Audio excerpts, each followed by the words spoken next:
So, as you can see, the 1632 Supermax drum sander has arrived, and I am so excited. I've been waiting about 4 months for this. Ordered it in January. It's now April 17th. It's Wednesday. Just got home from work after being gone for 5 long weeks, and excited to have this here. So without any other further ado, I'm going to do an unboxing video and an assembly video, and let's get it put together and see what she does.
have it, folks.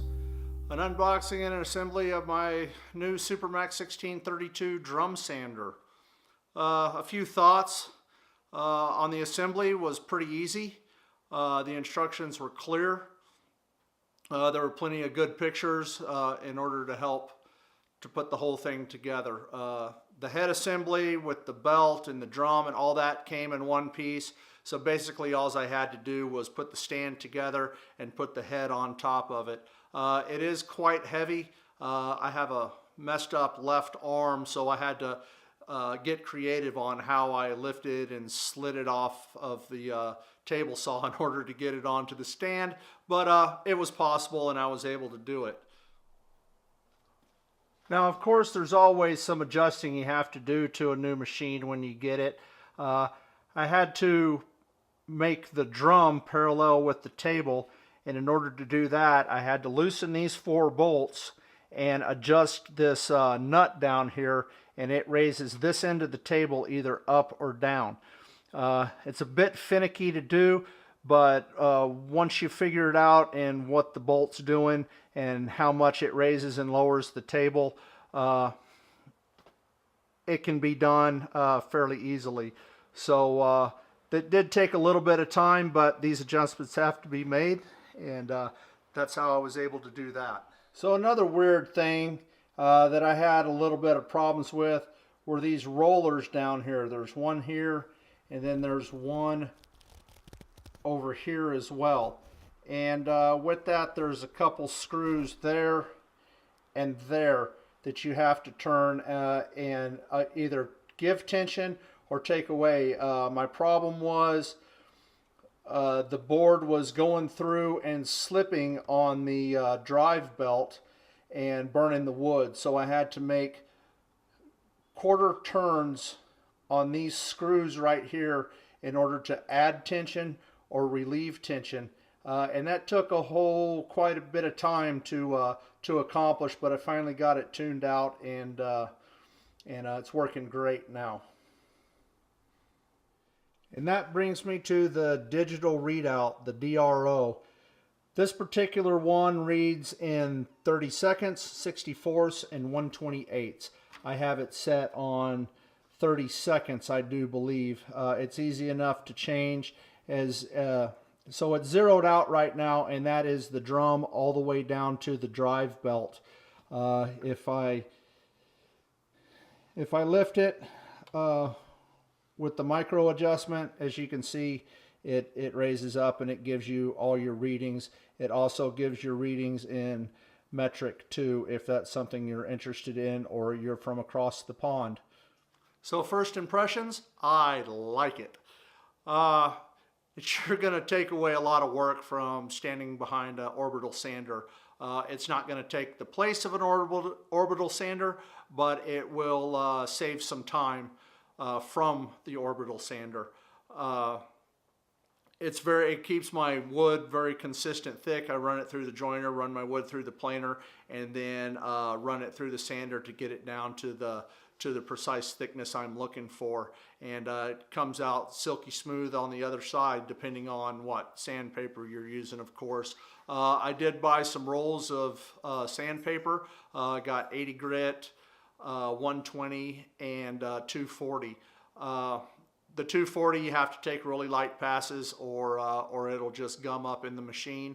But the 80 grit that came with the machine seems to eat right through any piece of wood that you put in there, as long as you're not putting a ton of pressure on it.